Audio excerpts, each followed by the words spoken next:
नमस्ते दोस्तों, स्वागत है आपका मेरे YouTube चैनल पर। अगर आप एक बिगनर इन्वेस्टर हो या फिर एक बिगनर ट्रेडर हो, तो आपने मार्केट में एक वर्ड जरूर सुना होगा, वो वर्ड है स्टॉक स्प्लिट। अगर आपको स्टॉक स्प्लिट के बारे में बिल्कुल नहीं पता है, तो टेंशन मत लीजिए। आज का हमारा टॉपिक यही है, व्हाट इज स्टॉक स्प्लिट, यानी स्टॉक स्प्लिट क्या होता है। तो चलिए ज्यादा समय न लेते हुए सीधा वीडियो स्टार्ट करने की कोशिश करते हैं।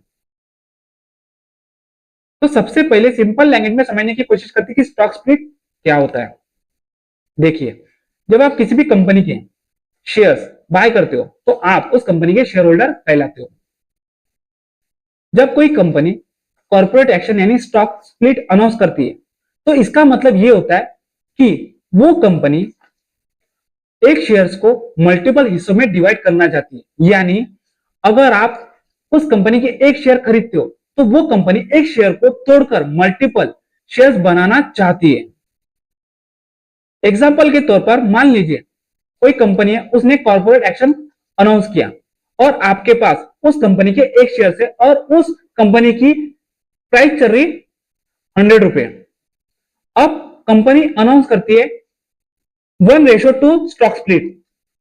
तो इसका मतलब है, अगर आपके पास किसी भी कंपनी के एक शेयर है, तो आपके पास उस कंपनी के दो शेयर हो जाएंगे और हर शेयर का प्राइस हो जाएगा 500 रुपए। तो टोटल वैल्यू आपकी जो भी है वो सेम रहेगी, क्योंकि आपने एक शेयर को 1000 रुपए के भाव पर खरीदा था। तो आपने खरीदा, लेकिन उस कंपनी ने सिर्फ अनाउंस किया स्टॉक स्प्लिट, तो आपके सिर्फ शेयर के टुकड़े होंगे, लेकिन वैल्यू सेम रहेगी। ना प्रॉफिट ना लॉस ऑन पेपर।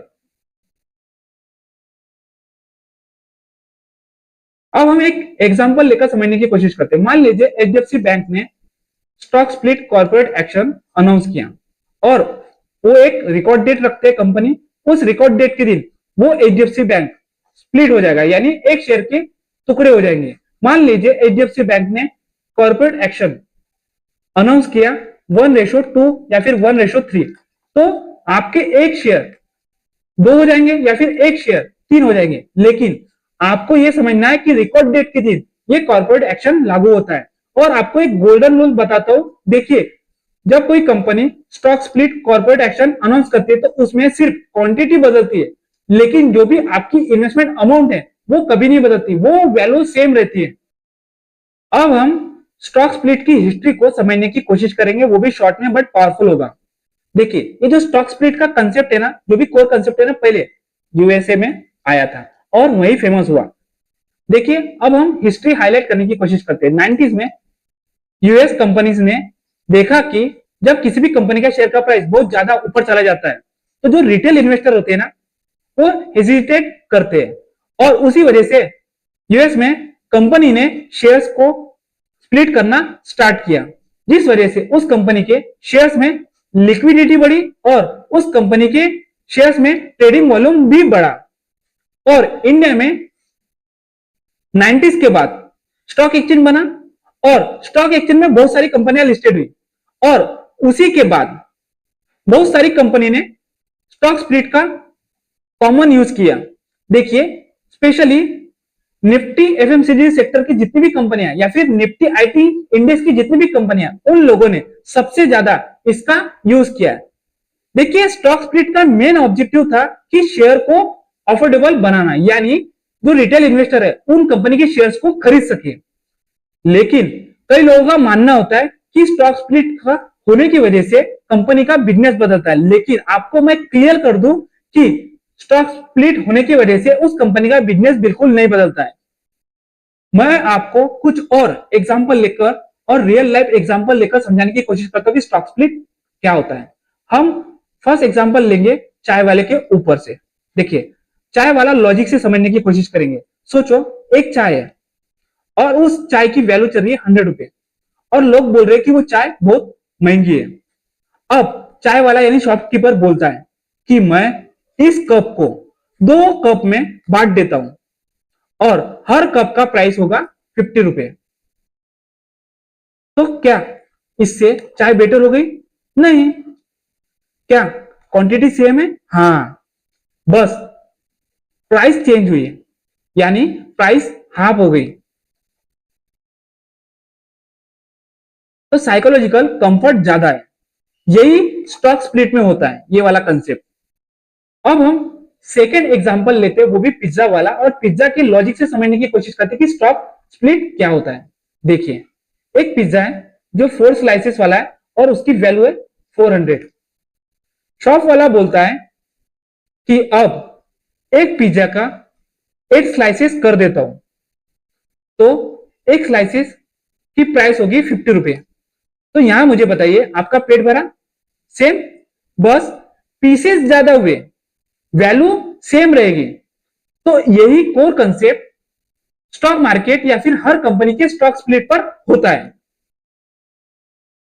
अगर आप एक बिगनर इन्वेस्टर हो और आपको पता है कि स्टॉक स्प्लिट क्या होता है, तो आपके दिमाग में एक सवाल आ सकता है, क्योंकि जो बिगनर इन्वेस्टर है ना, उनके मन में हमेशा कई सवाल आते जाते रहते हैं और वो हमेशा कंफ्यूजन में रहते हैं। तो आपके मन में ये सवाल आ सकता है कि why does a company do a stock split, यानी कंपनी स्टॉक स्प्लिट क्यों करती है। देखिए, यहां से रियल इन्वेस्टर थिंकिंग शुरू होती है। देखिए, कोई भी कंपनी अगर स्टॉक स्प्लिट कर रही है तो उसके मल्टीपल रीजन हो सकते हैं। तो हम उसमें से कुछ जो रीजन ज्यादा इंपॉर्टेंट है, उन्हीं रीजन को आज की वीडियो में हम डिस्कस करने वाले हैं। फर्स्ट रीजन हो सकता है the share price is too high. देखिए, ये फर्स्ट रीजन हो सकता है। जब किसी भी कंपनी का शेयर का प्राइस 3,000, 5,000 या 10,000 हो जाता है ना, तो जो स्मॉल इन्वेस्टर है, हमारे जैसे जो रिटेल इन्वेस्टर है, जिनकी इनकम 15,000 या 20,000, तो वो लोग अगर किसी कंपनी में इन्वेस्टमेंट करना चाहते हैं तो इस तरह के स्टॉक में वो इन्वेस्टमेंट नहीं कर सकता। इसीलिए ना बड़ी बड़ी कंपनी अपने स्टॉक स्प्लिट करते हैं। और जब कोई कंपनी स्टॉक स्प्लिट करती है ना, तो उसमें वॉल्यूम क्रिएट होता है और वॉल्यूम ज्यादा होता है। स्प्लिट के बाद प्राइस है ना, किसी भी स्टॉक का प्राइस हमारे लिए रिटेल इन्वेस्टर के लिए अफोर्डेबल हो जाता है। और जब प्राइस कम हो जाती है ना, तो उसमें डिमांड क्रिएट होती है, जिस वजह से उस कंपनी का शेयर का प्राइस ऊपर जाने लगता है। ये सारा खेल साइकोलॉजी का है। साइकोलॉजी गेम इंपॉर्टेंट करती है। सेकेंड रीजन है टू इंक्रीज लिक्विडिटी। देखिए, कभी कभी जो कंपनियां स्टॉक स्प्लिट करती है ना, वो स्टॉक इसलिए स्प्लिट करती है कि वो अपने शेयर में लिक्विडिटी बढ़ा सके। देखिए, अगर किसी भी कंपनी का शेयर का प्राइस अगर हाई प्राइस पर है, तो उस स्टॉक में कम बायर होंगे और कम सेलर होंगे। स्टॉक स्प्लिट के बाद ज्यादा लोग उस स्टॉक में ट्रेड करने लगते हैं और बीड आस्क स्प्रेड कम हो जाता है और उस स्टॉक में लिक्विडिटी इंप्रूव हो जाती है। थर्ड रीजन है पॉजिटिव सेंटीमेंट। देखिए, बहुत सारी कंपनियां कभी कभी स्टॉक स्प्लिट का जो कॉर्पोरेट एक्शन है वो इसलिए लाती है कि मार्केट में एक कंपनी रिलेटेड पॉजिटिव सेंटीमेंट जा सके या फिर पॉजिटिव सेंटीमेंट क्रिएट कर सके। देखिए, जब कोई कंपनी स्टॉक स्प्लिट करती है तो ये एक कॉन्फिडेंस सिग्नल होता है जो मार्केट में जाता है। कंपनी फ्यूचर ग्रोथ एक्सपेक्ट कर रही है, इसीलिए मार्केट अक्सर स्प्लिट को बुलिश न्यूज समझती है और लोग ये कॉर्पोरेट एक्शन अनाउंस होते ही लोग बाइंग करना शुरुआत कर देते हैं, जिस वजह से स्टॉक का प्राइस ऊपर जाता है। लेकिन सेंटीमेंट पॉजिटिव हो सकता है, लेकिन आपको सबसे ज्यादा फोकस करना है फंडामेंटल्स पे। अगर वो कंपनी फंडामेंटली बहुत ही स्ट्रांग है, तभी जाकर आप उस कंपनी में शॉर्ट टर्म के लिए या फिर लॉन्ग टर्म के लिए इन्वेस्टमेंट कर सकते हो। फोर्थ रीजन ये हो सकता है इंडेक्स एंड डेरिवेटिव को फ्रेंडली बनाना। यानी देखिए, बहुत सारी कंपनियां स्टॉक एक्सचेंज पर लिस्टेड है, लेकिन उसमें से कुछ स्टॉक फ्यूचर एंड ऑप्शन में ट्रेड होते हैं। देखिए, अगर बहुत सारी कंपनियां का प्राइस हाई हो जाएगा, तो डेरिवेटिव जो फ्यूचर ऑप्शन में ट्रेडिंग होती है, वो ट्रेडिंग इम्पॉसिबल हो जाएगी या फिर उसमें ट्रेडिंग वॉल्यूम कम हो जाएगा। डेरिवेटिव के लिए ये इनकन्वीनियंट होता है, इसीलिए कंपनी स्टॉक को स्प्लिट करती है, जिस वजह से उस कंपनी का लॉट साइज, आपको पता होगा फ्यूचर ऑप्शन में प्री डिफाइंड लॉट साइज होता है। आप उसमें एक क्वांटिटी या 10 क्वांटिटी में बाइंग नहीं करते हैं। जो सेबी ने लॉट साइज प्री डिफाइन किया, उसी लॉट साइज को हम बाय या सेल करते हैं। तो अगर स्टॉक स्प्लिट होगा तो उसका प्राइस भी कम होगा और उसका लॉट साइज भी कम होगा, जिस वजह से वो मैनेजेबल हो जाएगा। और लॉट साइज कम होने की वजह से और आपको मार्जिन कम लगने की वजह से उसमें पार्टिसिपेशन बहुत ज्यादा बढ़ जाएगा, यानी उसमें ट्रेडिंग वॉल्यूम बढ़ जाएगा। देखिए, बहुत बार कंपनी इसलिए स्टॉक स्प्लिट का कॉर्पोरेट एक्शन अनाउंस करती है कि वो अपनी कंपनी में रिटेल शेयर होल्डिंग बढ़ा सके। देखिए, अगर ज्यादा शेयर होल्डर होंगे तो ज्यादा ब्रांड रिकॉल होगा और ज्यादा मार्केट में इंटरेस्ट होगा, स्पेशली एफएमसीजी सेक्टर की कंपनियां या फिर आईटी सेक्टर की कंपनियां। देखिए, ये स्ट्रेटेजी ज्यादातर एफएमसीजी सेक्टर की कंपनी या आईटी सेक्टर की कंपनियां यूज करती है। देखिए, अगर मार्केट में एक शेयर ऐसा है जो अनअफोर्डेबल है, वो शेयर है एमआरएफ। आपने नाम सुना होगा। एमआरएफ का एक शेयर का प्राइस देखोगे तो लगभग 1,40,000 टू 1,50,000 के आसपास है। वो एक समय पर उस शेयर का प्राइस 1,70,000 के आसपास गया था। तो अब ये शेयर आप खरीद सकते हो क्या? अगर ये स्टॉक स्प्लिट होता है तो अब आप इस स्टॉक में बाइंग या फिर ट्रेडिंग कर सकते हो, यानी लॉन्ग टर्म के लिए या फिर शॉर्ट टर्म के लिए आप इसमें इन्वेस्टमेंट कर सकते हो। लेकिन अगर हमारा जो नॉर्मल पीपल होता है, यानी आम आदमी, उनका पेमेंट ज्यादा से ज्यादा 20K से 50K तक होता है। अब मुझे बताइए, अगर हम इस शेयर को खरीदना चाहते हैं या फिर ये कंपनी फंडामेंटली बहुत ही स्ट्रांग है या कई सालों से अच्छे से काम कर रही है, लेकिन अगर हमें इन्वेस्टमेंट करना है तो हम इन्वेस्टमेंट कर सकते हैं क्या? इसका एक शेयर भी हम खरीद नहीं पाएंगे।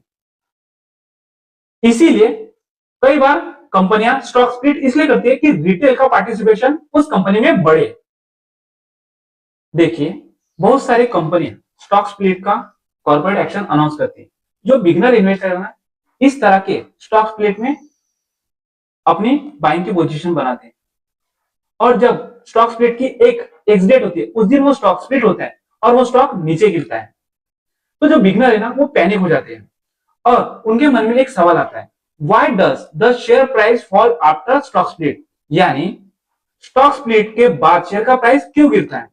देखिए, उसके मल्टीपल रीजन हो सकते हैं, लेकिन हम जो ज्यादा इंपॉर्टेंट रीजन है उन्हीं को आज की इस वीडियो में डिस्कस करने वाले हैं। और ये जो पार्ट है ना, वो मिसअंडरस्टूड पार्ट है, सबसे ज्यादा मोस्ट मिसअंडरस्टूड पार्ट माना जाता है। फर्स्ट रीजन है by the rumour cell the news. देखिए, जब कंपनी का प्रमोटर स्प्लिट अनाउंस करता है, यानी स्टॉक स्प्लिट करना है, वो अनाउंस करता है, जो उसकी एक्स डेट होती है ना, उसके पहले वो स्टॉक है ना काफी हद तक ऊपर चले जाता है, यानी वो प्राइस ऑलरेडी रन कर चुका होता है। लेकिन उसकी एक्स डेट के बाद वो स्टॉक है ना नीचे गिरता है। वो इसलिए गिरता है, देखिए, जो मार्केट में ट्रेडर्स होते हैं ना, वो प्राइस की अपसाइड मूवमेंट या फिर डाउनसाइड को मूवमेंट को कैप्चर कर वो प्रॉफिट बनाने की कोशिश करते हैं।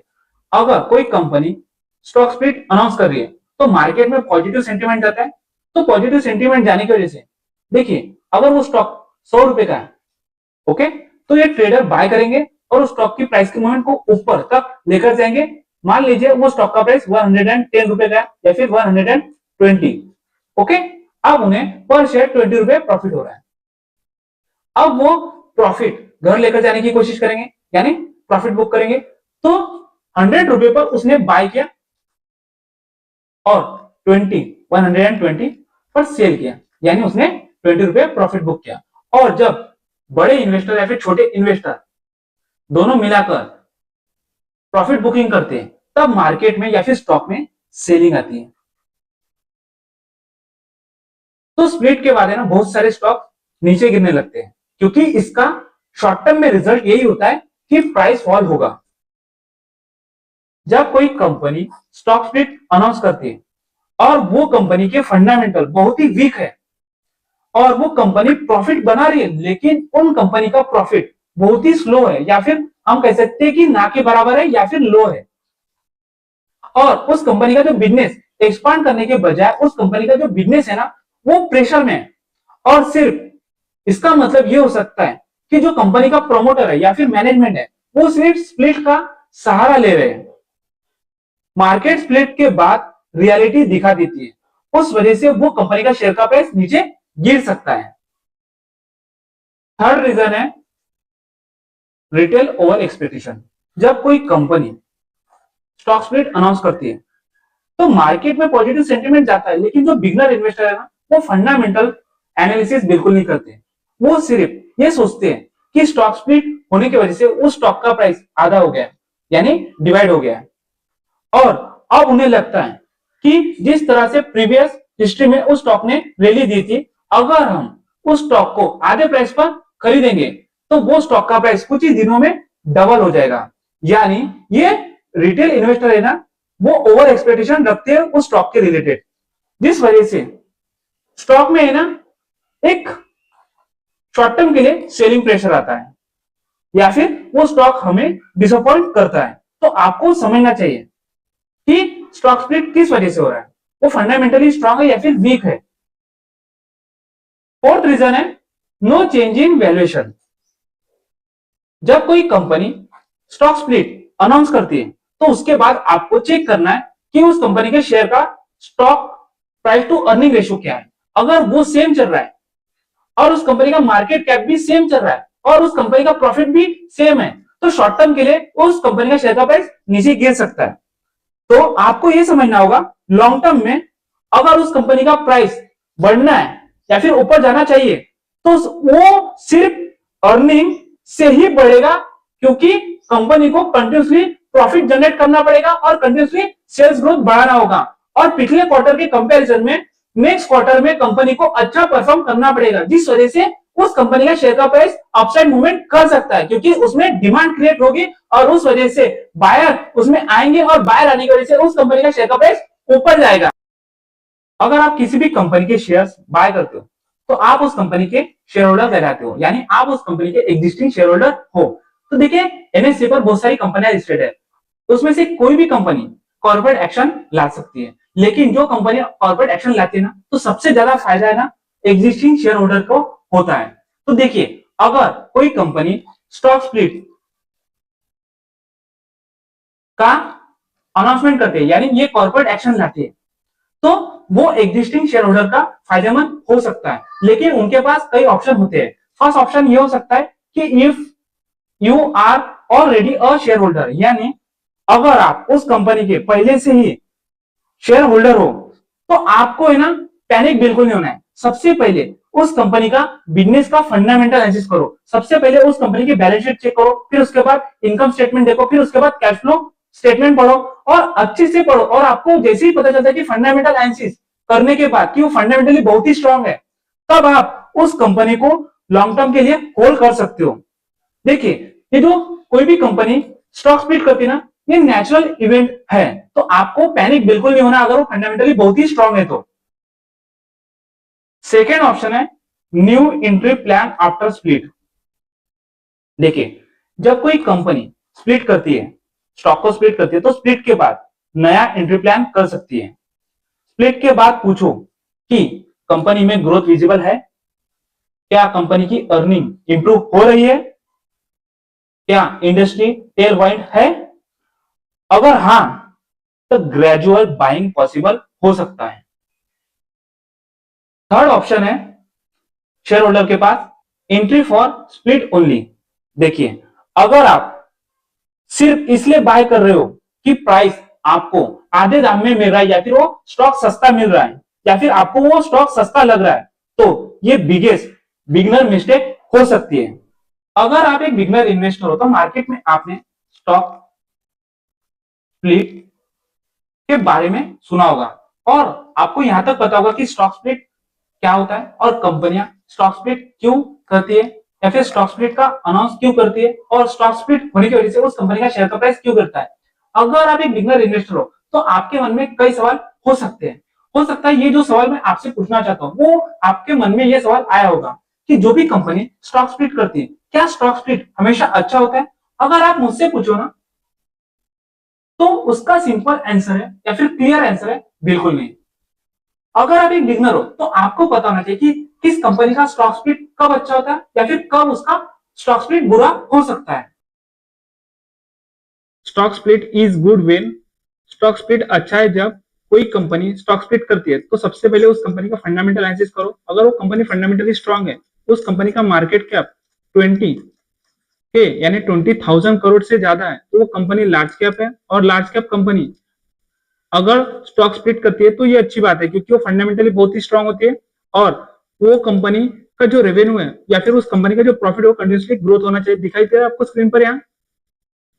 बढ़ते ही जा रहा है, 71 से 115 करोड़ हो गए, और वो कंपनी ऑलमोस्ट डेट फ्री होनी चाहिए, या फिर उस कंपनी पर जो डेट है वो ऑलमोस्ट कम होना चाहिए, या फिर वो कंटिन्यूसली रिड्यूस करना चाहिए अपना डेट। और उस कंपनी का जो मैनेजमेंट है वो उनकी क्वालिटी बहुत ही स्ट्रांग होनी चाहिए, और वो जो डिसीजन ले रहे हैं ना वो किस तरह से डिसीजन ले रहे हैं ये आपको देखना होगा। और stock split can be fast और ग्रीन वेन। देखिए, स्टॉक स्प्लिट खराब हो सकता है जब किसी भी कंपनी का बिजनेस डिक्लाइन स्टेज में हो, वो कंपनी प्रॉफिट जनरेट नहीं कर रही है, वो कंटिन्यूसली लॉस जनरेट कर रही है, या फिर हम कह सकते हैं कि वो कंपनी लॉस मेकिंग है, और उस कंपनी की जो ग्रोथ स्टोरी है वो वीक है, और वो फंडामेंटली बहुत ही वीक है। देखिए, आपको समझना होगा, जो फंडामेंटली वीक कंपनी होती है ना वो गुड टाइम में सर्वाइव कर सकती है, लेकिन बैड टाइम में सर्वाइव नहीं कर सकती। अगर कोरोना जैसे समय आ गया तो वो कंपनियां बंद हो सकती है, तो आपको पहले से समझना होगा। देखिए, अगर इस तरह की कंपनियां कोई भी स्टॉक स्प्लिट करती है तो वो सिर्फ अटेंशन के लिए स्प्लिट कर रही है, आपको समझना होगा। तो इस तरह के स्टॉक स्प्लिट में आपको बिल्कुल अप्लाई या फिर इन्वेस्टमेंट नहीं करना है। देखिए, जब कोई कंपनी कॉर्पोरेट एक्शन यानी स्टॉक स्प्लिट करती है तो उसका इंपैक्ट उस कंपनी पर होता है। तो ये जो इंपैक्ट होता है ना उस कंपनी पर, वो कोई नहीं बताएगा। मोस्ट लोग सिर्फ ये जानते हैं कि शेयर प्राइस कम हो जाता है और नंबर ऑफ शेयर यानी कंपनी के जो total of number of share है वो बढ़ जाते हैं। लेकिन स्प्लिट के और भी काफी इंपैक्ट होते हैं जो हम वन बाय वन समझने की कोशिश करेंगे। अब बात करते हैं फर्स्ट इंपैक्ट की। देखिए, जब कोई कंपनी विप्रो कंपनी हो या फिर लार्ज कैप कंपनी हो या फिर मिड कैप कंपनी हो, कोई भी कंपनी अगर स्टॉक स्प्लिट करती है तो उसके बाद उस कंपनी के शेयर्स में लिक्विडिटी इंक्रीज हो जाती है। और लिक्विडिटी इंक्रीज होती है ना तो ये गुड भी हो सकता है, बैड साइन भी हो सकता है, दोनों होते हैं। तो हम दोनों साइड समझने की कोशिश करेंगे। देखिए, जब कोई कंपनी स्टॉक स्प्लिट करती है उसके बाद उस कंपनी के जो शेयर है ना उनका प्राइस कम होता है, और उस स्टॉक में ज्यादा लोग यानी ट्रेडर ट्रेड करने लगते हैं, जिस वजह से उस स्टॉक में लिक्विडिटी इंप्रूव होती है। अब हम बात करते हैं पॉजिटिव साइड की। जो भी कंपनियां स्टॉक स्प्लिट करती है ना उसमें पॉजिटिव साइड ये है कि बाइंग और सेलिंग इजी हो जाता है, और जो उस स्टॉक में बीड और आस्क प्राइस का जो स्प्रेड होता है ना वो कम हो जाता है, और उस कंपनी के स्टॉक में रिटेल पार्टिसिपेशन ज्यादा बढ़ जाते हैं। अब बात करते हैं नेगेटिव साइड की। देखिए, अगर कोई भी स्टॉक या फिर कोई भी कंपनी स्टॉक स्प्लिट करती है तो उसमें एक नेगेटिव साइड होता है।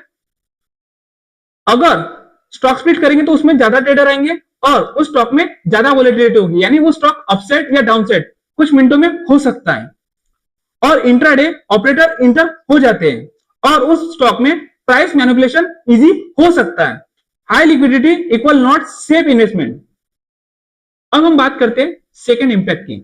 जब कोई कंपनी या फिर विप्रो जैसी कंपनी अपना स्टॉक स्प्लिट करती है या फिर large cap company stock split करती है तो उस स्टॉक में वोलेटिलिटी इंक्रीज हो जाती है। देखिए, स्प्लिट के बाद अगर किसी के पास छोटा कैपिटल है तो वो भी लोग है ना उस कंपनी के ज्यादा स्टॉक खरीद सकते हैं। एग्जांपल के तौर पर मान लीजिए पहले उस कंपनी का शेयर 2000 का था। अगर आपके पास छोटी कैपिटल है तो आप उस कंपनी के 5 शेयर भी बाय नहीं कर सकते हो। लेकिन अगर उस कंपनी ने स्टॉक स्प्लिट किया और हर स्टॉक का प्राइस रखा 200 रुपए, तो आप मुझे बताइए आप उस कंपनी के 50 शेयर इजी से बाय कर सकते हो? यस और नो? तो देखिए, इसका रिजल्ट होता है रिटेल इमोशनल बाइंग, और panic selling is also fast. Price swing split के बाद ज्यादा शार्प हो जाते हैं। अब बात करते हैं थर्ड इंपैक्ट की। देखिए, इल्यूजन ऑफ फ्यूचर रिटर्न।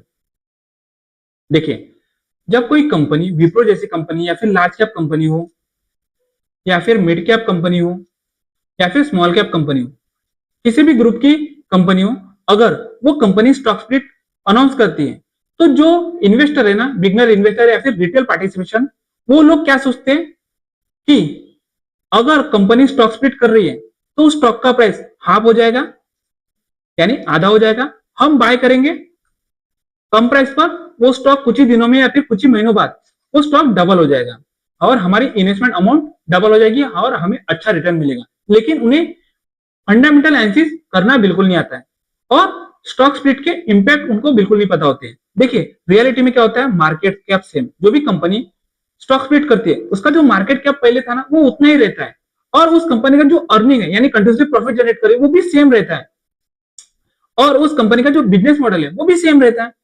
अगर कंपनी फंडामेंटली वीक है तो उसका स्टॉक का प्राइस ऊपर नहीं जाएगा। अगर वो फंडामेंटली बहुत ही स्ट्रांग है तो हो सकता है उस कंपनी का शेयर का प्राइस ऊपर जा सकता है। देखिए, अगर ग्रोथ नहीं है तो प्राइस वापस ऊपर जाना गारंटेड नहीं होगा। फोर्थ इंपैक्ट है डेरिवेटिव एंड लॉट साइज। जब कोई कंपनी स्टॉक स्प्लिट करती है तो स्प्लिट के बाद जो भी स्टॉक फ्यूचर एंड ऑप्शन में ट्रेड होते हैं तो उन कंपनी के जो स्टॉक्स है ना उनका जो लॉट साइज है पहले से ही प्रीडिफाइंड होता है, तो वो लॉट साइज चेंज होता है। और लॉट साइज बाय करने के लिए हमें मार्जिन रिक्वायरमेंट होता है, यहां आपको स्क्रीन पे दिखाई दे रहा है। अगर आप रिलायंस का फ्यूचर एंड ऑप्शन का एक लॉट बाय करना चाहते हो तो आपको पैसे लग सकते हैं और ज्यादा फंड लगता है। तो वो मार्जिन रिक्वायरमेंट स्प्लिट होने की वजह से या स्टॉक स्प्लिट होने की वजह से मार्जिन रिक्वायरमेंट बदल जाता है। इसका इंपैक्ट रिटेल ट्रेडर बिना समझे फ्यूचर एंड ऑप्शन में घुस जाते हैं और रिस्क उनका डबल हो जाता है। स्प्लिट के बाद फ्यूचर एंड ऑप्शन ट्रेडिंग ज्यादा डेंजरस हो सकती है, तो आपको पहले से समझना होगा। और वैसे भी फ्यूचर एंड ऑप्शन हमेशा रिस्की होती है। देखिए, सबसे लास्ट इंपैक्ट की बात करते हैं। जब कोई कंपनी कॉर्पोरेट एक्शन यानी स्टॉक स्प्लिट अनाउंस करती है तो मार्केट में पॉजिटिव न्यूज जाती है और पॉजिटिव लेते हैं मार्केट में लोग कि स्टॉक स्प्लिट हो रहा है उस कंपनी का। और जब कोई कंपनी स्टॉक स्प्लिट करती है तो स्टॉक स्प्लिट का इफेक्ट उस कंपनी का जो प्रमोटर है यानी कंपनी का जो मालिक है उसके शेयर होल्डिंग पर नो डायरेक्ट इफेक्ट यानी डायरेक्ट इफेक्ट बिल्कुल नहीं होता है। और मार्केट में एक कॉमन मीथ है कि जब कोई कंपनी का मालिक स्टॉक को स्प्लिट करता है तो उस वजह से उस कंपनी का जो प्रमोटर है उसका स्टेक बढ़ जाता है, लेकिन यह सच नहीं है। मैं आपको सच बताने की कोशिश करता हूं। जब कोई कंपनी स्टॉक स्प्लिट करती है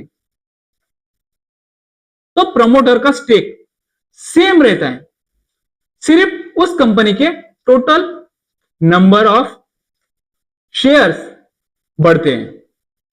अगर प्रमोटर का जो स्टेक है, यहां शेयर होल्डिंग पैटर्न में आपको प्रमोटर का स्टेक दिखाई देगा, अगर प्रमोटर का स्टेक गिर रहा है और स्प्लिट उसको हाइड बिल्कुल नहीं कर सकता है। अगर कोई भी कंपनी स्टॉक स्प्लिट होने के बाद या फिर अगर आप किसी भी कंपनी में लॉन्ग टर्म या फिर शॉर्ट टर्म इन्वेस्टमेंट करते हो और प्रमोटर का स्टेक गिर रहा है तो आप उस कंपनी को या फिर उस कंपनी के शेयर्स पूरे बेच देना चाहिए। अगर आपको प्रॉफिट हो रहा है तो प्रॉफिट बुक कर लेना चाहिए, क्योंकि ये एक रेड फ्लैग होता है। देखिए, एनएससी पर या फिर स्टॉक एक्सचेंज पर बहुत सारी कंपनियां लिस्टेड है, उसमें से कोई भी कंपनियां कॉर्पोरेट एक्शन यानी स्टॉक स्प्लिट कर सकती है। अगर कोई भी कंपनियां स्टॉक स्प्लिट करती है, अगर आप उसमें इन्वेस्ट करने के लिए इंटरेस्टेड हो या इंटरेस्ट रखते हो स्टॉक स्प्लिट होने के बाद उस कंपनी में इन्वेस्ट करने के लिए, तो सबसे पहले आपको है ना कुछ रेड फ्लैग आइडेंटिफाई करना आना चाहिए, क्योंकि हम अपना मेहनत का पैसा उस कंपनी में इन्वेस्टमेंट कर रहे हैं। तो देखिए, तो सबसे पहले फर्स्ट रेड फ्लैग की बात करते हैं कि कौन सा रेड फ्लैग हो सकता है। जब कोई कंपनी कॉर्पोरेट एक्शन लाती है, यानी अगर वो कंपनी फंडामेंटली बहुत ही वीक है और वो इस तरह की कंपनी स्टॉक स्प्लिट अनाउंसमेंट कर रही है, तो आपको है ना केयरफुली देखना है कि उस कंपनी का जो फंडामेंटल है वो वीक है या फिर स्ट्रांग है। अगर वीक है तो सबसे पहले उस कंपनी का प्रॉफिट लॉस स्टेटमेंट देखिए और बैलेंस शीट देखिए और कैश फ्लो देखिए, आपको उस कंपनी की पूरी स्टोरी क्लियर हो जाएगी। अगर वो कंपनी का प्रॉफिट ग्रोथ स्लो है और उस कंपनी का जो रेवेन्यू है यानी नेट प्रॉफिट वो स्टैग्नेंट है और उस कंपनी पर स्ट्रांग डेप्थ है यानी डेप्थ हाई है, तो इस तरह की कंपनी अगर कॉर्पोरेट एक्शन यानी स्टॉक स्प्लिट करती है तो आपको अलर्ट हो जाना है। कभी कभी जो कंपनियां स्प्लिट करती है अपने स्टॉक को सिर्फ अटेंशन और डाइवर्ट करने के लिए स्टॉक स्प्लिट करती है या फिर इस तरह के कॉर्पोरेट एक्शन अनाउंस करती है। देखिए, सेकंड रेड फ्लैग ये हो सकता है partition and the constant bad news. देखिए, जब कोई कंपनी स्टॉक स्प्लिट अनाउंस करती है और उसके बाद अगर उस कंपनी के जो रिजल्ट है वो खराब आ रहे हैं और उस कंपनी का जो मैनेजमेंट है, मैनेजमेंट वैल्यू गाइडेंस दे रही है और उस कंपनी का जो मालक यानी प्रमोटर्स अगर वो अपनी स्टेक सेलिंग कर रहा है तो आपको स्प्लिट का बेनिफिट जीरो हो सकता है। स्प्लिट बिजनेस प्रॉब्लम का सॉल्यूशन बिल्कुल नहीं होता है, आपको समझना चाहिए। थर्ड रेड फ्लैग ये हो सकता है small cap mid cap pump split. देखिए, पम्प का मतलब होता है कि जो बड़े इन्वेस्टर है ना, उस कंपनी के शेयर के प्राइस को अपने मुताबिक ऊपर लेकर जाते हैं और अपने मुताबिक नीचे लेके जाते हैं। तो देखिए, अगर कोई कंपनी जो लार्ज कैप कंपनी है वो अगर स्टॉक स्प्लिट करती है तो ये गुड साइन हो सकता है। लेकिन अगर कोई कंपनी स्मॉल कैप है या फिर मिड कैप है तो आपको केयरफुली होकर उस कंपनी में इन्वेस्टमेंट करना चाहिए। देखिए, बहुत सारी कंपनियां छोटी कंपनियां होती हैं, तो पहले उस कंपनी का जो प्राइस है ना पंप करती है, फिर उस स्टॉक का स्प्लिट अनाउंसमेंट होता है और रिटेल सोचते हैं अब तो ये प्राइस ऊपर जाएगा, क्योंकि देखिए उन्होंने प्रीवियस हिस्ट्री देखा कि वो स्टॉक कंटिन्यूसली भाग रहा था, तो उन्हें लगता है कि ये जो स्टॉक स्प्लिट होगा तो उस स्टॉक का प्राइस हाफ हो जाएगा और हाफ होने के बाद वो स्टॉक का प्राइस कुछ ही दिनों पे या फिर कुछ ही महीनों बाद वो स्टॉक का प्राइस डबल हो जाएगा। तो इस वजह से रिटेल इन्वेस्टर इसमें फंस जाते हैं और फिर जो प्रमोटर है ना या फिर कंपनी का जो मालक है या ऑपरेटर है ना, वो हाई प्राइस पर एग्जिट करते हैं, जिस वजह से प्राइस क्रैश होने लग जाती है। देखिए, अगर किसी भी कंपनी के स्टॉक का price split plus sudden volume spike हो रहा है तो ये रिटेल इन्वेस्टर के लिए डेंजरस साइन हो सकता है, ये आपके लिए एक ट्रैप हो सकता है। फोर्थ रेड फ्लैग ये हो सकता है, जो भी कंपनियां स्टॉक स्प्लिट कर रही है तो सबसे पहले उस कंपनी की अर्निंग ग्रोथ देखिए। अगर उस कंपनी की अर्निंग ग्रोथ अच्छी नहीं है, वो कंपनी खुद ही लॉस मेकिंग पे है, फिर भी वो स्टॉक स्प्लिट कर रही है, तो ये आपके लिए रेड साइन या रेड सिग्नल हो सकता है। तो सबसे पहले आप चेक कीजिए, जो भी कंपनियां स्टॉक स्प्लिट कर रही है उस कंपनी का earning per share growth ratio क्या है और प्रीवियस 3 या फिर 5 ईयर यानी लास्ट 3 या फिर लास्ट 5 ईयर की आप earning per share growth ratio देखिए। अगर उस कंपनी का earning per share growth continuously growth हो रहा है तो ये आपके लिए ग्रीन फ्लैग हो सकता है, यानी previous year 5 year earning per share growth थी, उसके बाद 6 थी, फिर उसके बाद 7, तो ये कंटिन्यूसली ग्रोथ रेशो बढ़ रहा है। लेकिन अगर earning per share growth ratio decline हो रहा है, प्रीवियस ईयर 6 थी, दिस ईयर 4 है, उसके अगले साल अगर 4.5 हो या फिर 3 आ रही है तो आप उसको अवॉइड कर सकते हो, उस स्टॉक का स्प्लिट को। देखिए, उसके बाद है ना उस कंपनी का return on equity minimum last 10 year का देखिए, उसके साथ कंपेयर कर रहे हो। फिर उसके बाद उस कंपनी का जो कैश फ्लो है, कैश फ्लो स्टेटमेंट आपको रीड करना आना चाहिए। अगर कैश फ्लो कहाँ इन्वेस्टिंग हो रही है और कहाँ पैसा जा रहा है ये आपको बताएगा। और अगर आपको समझ में आ गया कि कंपनी के पास कैश कितना है तो आप उस स्टॉक स्प्लिट में अप्लाई कर सकते हो। अगर उस कंपनी की जो अर्निंग है वो फ्लैट है, सिर्फ शेयर काउंट बढ़ रहा है, तो ईपीएस डायलूशन का लॉन्ग टर्म में रिस्क हो सकता है। तो इस तरह के स्टॉक स्प्लिट से आप दूर रह सकते हो। अगर आपको ये रेड फ्लैग समझ में आया होगा तो, या फिर आपको आइडेंटिफाई करना आएगा तो आप इस तरह के कंपनी से दूर रह सकते हो जो स्प्लिट विदाउट अर्निंग ग्रोथ पर चल रही है। अब बात करते हैं सबसे लास्ट रेड फ्लैग की, चीप शेयर नैरेटिव। देखिए, जो बिगनर इन्वेस्टर है ना उनको फंडामेंटल एनालिसिस बिल्कुल नहीं आती। देखिए, अगर कोई कंपनी का शेयर का प्राइस 100 रुपए चल रहा है और उस कंपनी ने स्टॉक स्प्लिट किया और स्टॉक स्प्लिट के बाद उस कंपनी का एक शेयर का प्राइस 50 रुपए हो गया, तो जिन बिगनर इन्वेस्टर को फंडामेंटल एनालिसिस नहीं आती वो क्या बोलते हैं, मार्केट में 50 का शेयर है, महंगा क्या ही हो गया। लेकिन उनको रियलिटी बिल्कुल नहीं आती या फिर रियलिटी बिल्कुल नहीं पता होती। देखिए, सच ये होता है कि प्राइस चिप हो सकती है, कंपनी महंगी हो सकती है, लेकिन जब हम किसी भी कंपनी के शेयर को बाय करते हैं ना तो उसके प्राइस को देखकर नहीं, उसकी वैल्यूएशन करते हैं। और वैल्यूएशन है ना प्राइस टू अर्निंग रेशो से होती है, बल्कि प्राइस से नहीं। तो हमें स्टॉक का प्राइस टू अर्निंग रेशो देखना होता है और उस इंडस्ट्री का प्राइस टू अर्निंग रेशो देखना होता है, तब जाकर हम पता कर सकते हैं कि वो कंपनी का स्टॉक का प्राइस सस्ता है या फिर महंगा है, या फिर वो कंपनी महंगी है या फिर सस्ती है। प्राइस को देखकर बिल्कुल भी नहीं। और ये रेड फ्लैग हो सकता है, और ये रेड फ्लैग आपको अब आइडेंटिफाई करना आ सकता है, क्योंकि मैंने आपको अच्छे से समझाने की कोशिश किया और अच्छे से समझाया भी हो। अब हम बात करते हैं, जब कोई कंपनी स्टॉक स्प्लिट करती है तो उसके कुछ ट्रैप होते हैं जिनमें रिटेल इन्वेस्टर सबसे ज्यादा फंस जाते हैं। देखिए, फर्स्ट ट्रैप हो सकता है पोस्ट स्प्लिट फोमो बाइंग। देखिए, जब कोई कंपनी स्प्लिट अनाउंस करती है तो स्प्लिट के बाद सोशल मीडिया में हाइप होता है, टेलीग्राम टिप जारी होती है और यूट्यूब थंबनेल होते हैं। रिटेल मार्केट टॉप पे जब वो कंपनी का स्टॉक टॉप पर होता है उसे वहां बाय करता है और रिजल्ट होता है कि स्टॉक स्प्लिट होने के बाद उसमें करेक्शन आता है और लोगों को लॉस होता है और वो डिसअपॉइंटमेंट हो जाते हैं। अब बात करते हैं थर्ड ट्रैप की, जो शॉर्ट टर्म एक्सपेक्टेशन होती है। जो बिगनर इन्वेस्टर है ना, उनमें ये शॉर्ट टर्म एक्सपेक्टेशन दिखाई देती है। देखिए, वो क्या करते हैं, स्टॉक स्प्लिट होने के पहले उस कंपनी का शेयर का प्राइस देखते हैं। मान लीजिए उस कंपनी का शेयर का प्राइस 100 रुपए, ओके, और अब वो देखते हैं प्रीवियस हिस्ट्री में या फिर प्रीवियस चार्ट में कि वो स्टॉक कितने दिनों में या फिर कितने महीनों पे या फिर कितने सालों में वो स्टॉक का प्राइस डबल हुआ है। तो उन्होंने देखा, अब उनके माइंड में एक चीज आ गई कि ये स्टॉक 1 साल या 2 साल के अंदर डबल हो गया।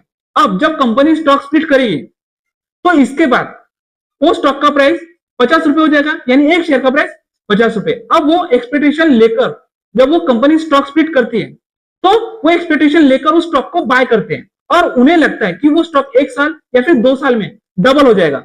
अगर नहीं होता है तो मार्केट में उस कंपनी का पैनिक सेलिंग आती है, उसमें लॉस बुकिंग होती है। Stock split long term supportive हो सकता है लेकिन इंस्टेंट प्रॉफिट टूल बिल्कुल भी नहीं। सबसे लास्ट ट्रैप होता है जो कंपनी आपको नहीं फंसाती, आप खुद ही फंसते हो क्योंकि आपको फंडामेंटल एनालिसिस करना नहीं आता है। वो ट्रैप होता है इग्नोरिंग वैल्यूएशन आफ्टर स्प्लिट। सबसे ज्यादा बिगनर इन्वेस्टर ये ट्रैप में फंसते हैं और ये इग्नोरिंग पार्ट होता है वैल्यूएशन का। देखिए, जब कोई कंपनी स्प्लिट करती है तो उसके बाद है ना, price to earning ratio, price to book value ratio और मार्केट कैप कंपनी का सेम रहता है। अगर आपको फंडामेंटल एनालिसिस आता है तो आपको है ना, फंडामेंटल एनालिसिस के थ्रू पता कर सकते हो कि वो कंपनी पहले ओवर वैल्यूड थी या फिर अंडर वैल्यूड थी। अगर वो कंपनी पहले ही ओवर वैल्यूड थी, यानी वो पहले ही वो कंपनी महंगी थी, तो वो कंपनी स्टॉक स्प्लिट करने के बाद भी महंगी ही रहेगी। तो आपको समझना चाहिए ये ट्रैप आपके लिए कंपनी नहीं खुद बनाते हो। तो इसीलिए आप नॉलेज पे ध्यान दीजिए और नॉलेज पे फोकस कीजिए, तब जाकर आप स्टॉक मार्केट से अच्छा रिटर्न बना सकते हो। देखिए, जब कोई कंपनी स्टॉक स्प्लिट करती है तो स्प्लिट का बेस्ट यूज कब होता है, क्या आप जानते हो? देखिए, जब कोई कंपनी स्प्लिट करती है ना, तो स्प्लिट का फायदा देता है जब कंपनी फंडामेंटली बहुत ही स्ट्रांग हो, लॉन्ग टर्म ग्रोथ विजिबल हो और रिटेल पार्टिसिपेशन नेचुरल हो। एग्जाम्पल माइंडसेट, स्प्लिट एक अपॉर्चुनिटी हो सकती है लेकिन गारंटी बिल्कुल नहीं। अब बात करते हैं सेकेंड ट्रैप की। वो ट्रैप है स्प्लिट इक्वल बोनस थिंकिंग। जो बिगनर इन्वेस्टर है ना, वो हमेशा कंफ्यूजन से भरे हुए रहते हैं। जब कोई कंपनी स्प्लिट करती है तो उन्हें लगता है कि बोनस और स्प्लिट दोनों एक जैसे होते हैं, दोनों कॉर्पोरेट एक्शन सेम होते हैं, लेकिन जो स्टॉक स्प्लिट और बोनस शेयर है ना, वो दोनों अलग अलग होते हैं। रियलिटी, जो स्टॉक स्प्लिट है तो उसमें ना उस कंपनी का शेयर का प्राइस एडजस्ट होता है और जो बोनस शेयर है ना, या फिर जो भी कंपनी बोनस शेयर अनाउंस करती है तो उसमें है ना रिजर्व कैपिटलाइजेशन होता है। गलत अंडरस्टैंडिंग इक्वल गलत डिसीजन।